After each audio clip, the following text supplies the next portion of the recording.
প্রণাম।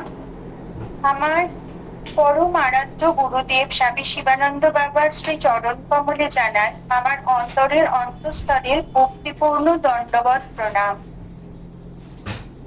সকল ভক্তবৃন্দের চরণে জানাই ভক্তিপূর্ণ দণ্ডবৎ প্রণাম। আমি কলকাতা নিবাসী শাশ্বতী ঘোষ। বাবার কৃপায় এবং সকল ভক্তবৃন্দের কৃপায় শুরু করছি বাবার লীলামৃত। প্রথমেই বলি, বাবাকে আমি কিভাবে পেলাম, কিভাবে বাবাকে আমি জানতে পারলাম। 2008 সালে বৈদ্যনাথ গোস্বামীজির কাছ থেকে আমিও আমার স্বামী দুজনেরই দীক্ষা নিয়েছিলাম।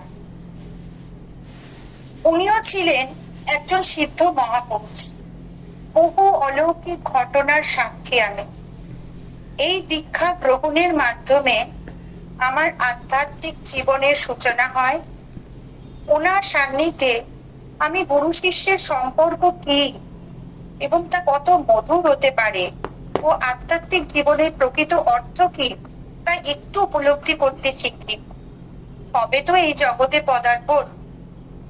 তো একটু বলি আমার মায়ের কথা। আমার মা ছিলেন খুবই দূরদর্শী এবং আমি আমার আমার পরম বন্ধু। মায়ের প্রতিটি বাক্যই আমি মেনে চলার চেষ্টা করতাম। তো ইতিমধ্যে অকস্মাৎ 2017 সালের 29শে সেপ্টেম্বর আমার মা পরলোক গমন করলেন। মনের মধ্যে সৃষ্টি হলো এক গভীর শূন্যতা। অন্যদিকে 2019 সালের 24শে জুলাই আমার গুরুদেব শ্রী বৈদ্যনাথ গোস্বামীজি দেহ রক্ষা করলেন এবং আমার জীবনে নেমে এলো দিশাহীনতা এবং এক গভীর শূন্যতা ও দিশাহীনতার সৃষ্টি করে। মানসিক দিক দিয়ে আমি ভীষণভাবে বিপর্যস্ত হয়ে পড়ি। ঠিক সেই সময় বিভিন্ন মানুষের মুখে বারবার শিবানন্দ বাবার মহিমা ও করুণার কথা শুনতে শুনতে তার দর্শনের জন্য আমার অন্তরে তীব্র আকাঙ্ক্ষার জন্ম নেয়। ক্রমে মনে হতে লাগলো যেন কোনো অদৃশ্য শক্তির টানে তিনি নিজেই আমাকে তার সান্নিধ্যে আহ্বান জানাচ্ছেন অনুভব করলাম। এ যেন তারই করুণাময় হাতছানি, অলক্ষ্যে নীরবে বারবার আমাকে নিজের কাছে ডেকে নেওয়া এক ঐশ্বরিক আহ্বান। কিন্তু কেউ আমাকে বাবার কাছে নিয়ে যাবার প্রতিশ্রুতি দেয় না। আমার বাড়িতে, আমার বাপের বাড়িতে একটা বউ রান্না করতো। তো আমি কেন জানি না মানে তার কাছে স্বামী শিবানন্দ বাবার কথা বলতে শুরু করলাম। বললাম, আমার না বাবাকে দর্শন করার খুব ইচ্ছা, কিন্তু কিছুই তো জানি না বাবা কবে কলকাতা আসবেন, কোথায় আসবেন, কে আমায় জানাবে, কে নিয়ে যাবে। তখন রান্নার বউটি বলল, তুমি ওনার সাথে দেখা করতে চাও, আমি তোমাকে নিয়ে যাব। আমি তো ওনার এক শিষ্যের বাড়িতে রান্না করি। আমি তো শুনে আনন্দে আত্মহারা। শিষ্যটি আর কেউ নন, তিনি হলেন আমাদের অশোক বসু কাকু। অশোক কাকুর সাথে আমার প্রথম সাক্ষাতে প্রথমেই প্রতিশ্রুতি দিয়ে বসলেন। বললেন, বাবা তো আসছেন সল্টলেকে তন্দ্রাকুণ্ডুর বাড়িতে, আমি তোমাকে নিয়ে যাব।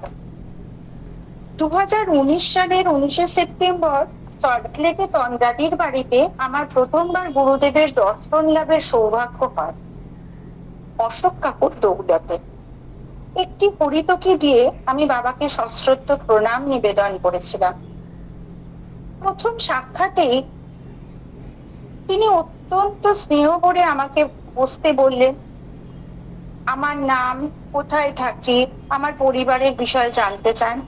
আমি তাকে প্রণাম নিবেদন করলে তিনি সস্নেহে বলেন, ইউ আর সো ব্রাইট, এবং আমাকে বলেন, তুমি তো গান গাইতে পারো, তো একটি গান গাইতে বলেন। আমার গান শুনে তিনি সন্তুষ্ট হন এবং আন্তরিকভাবে আশীর্বাদ করেন। প্রথম সাক্ষাতে বাবার স্নেহ, আন্তরিকতা ও অন্তর্দৃষ্টিতে আমার মনে হয়েছিল যেন তিনি আমাকে বহু জন্ম ধরে চেনেন। তার ভুবন ভোলানো হাসি মুখখানি দেখে, দিব্য দৃষ্টি দেখে সেই মুহূর্তে আমার দৃঢ় অনুভূতি হয় যে তার সঙ্গে আমার এক গভীর আত্মিক সম্পর্ক রয়েছে, এবং তারই অশেষ কৃপায় ও আহ্বানে আমি তার সান্নিধ্যে এসে তার দর্শন লাভের সৌভাগ্য অর্জন করেছি। বলা বাহুল্য, আমার প্রথম গুরুদেবের কৃপায় আমি স্বামী শিবানন্দ বাবার ছত্রছায়ায় আসতে পেরেছি, যাতে আমি আরো এই পথে উন্নতি করতে পারি। সেই দিনই তন্দ্রা কুণ্ডুদির বাড়িতে, সেই দিনই বাবা আমাকে পুরীতে কুষ্ঠ রোগীদের দানযজ্ঞ অনুষ্ঠানে যাবার জন্য আমন্ত্রণ জানান।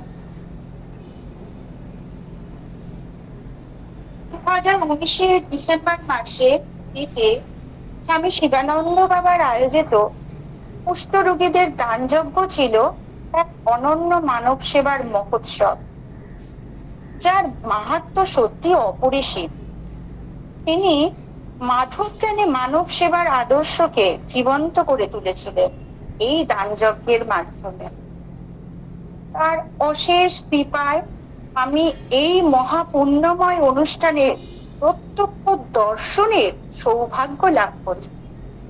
আমার বিশ্বাস, বহু জন্মের সুকৃতির ফলে এমন এক মহৎ দানযজ্ঞ প্রত্যক্ষ করার সুযোগ লাভ করা যায়।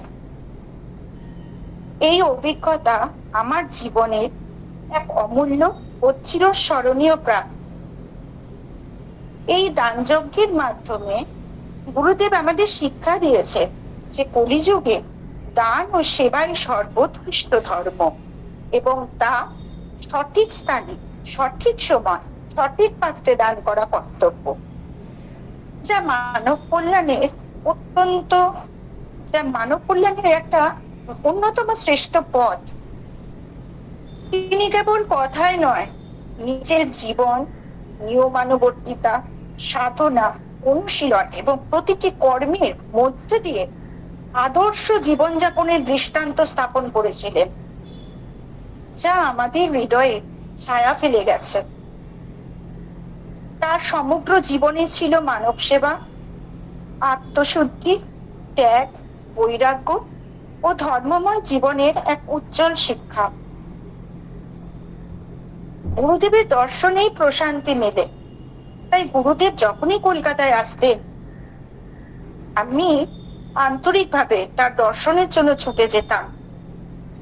সেই সুবাদে একাধিকবার তার সান্নিধ্য লাভের সৌভাগ্য হয়।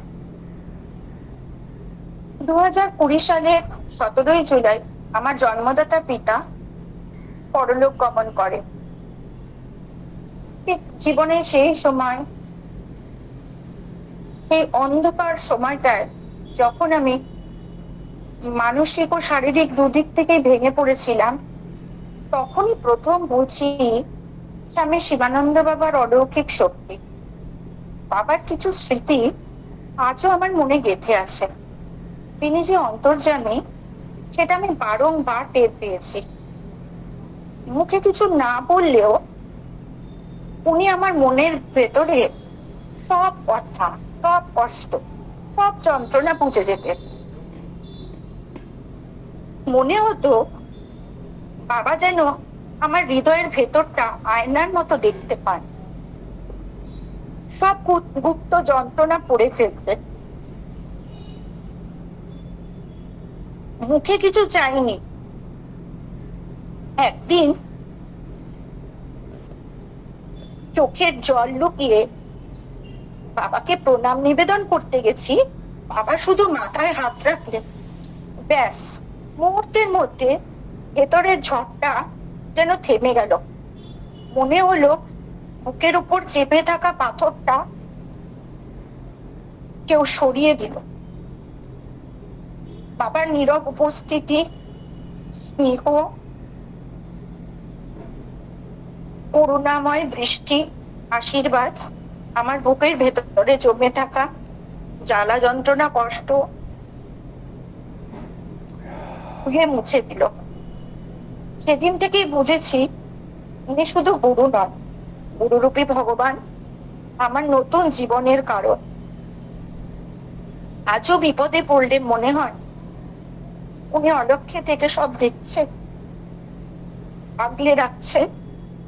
তার অহৈতুকী কৃপায় আমার সাহস, বল, ধৈর্য আমার বেঁচে থাকার রসদ। আজ আমি এটুকুই বললাম।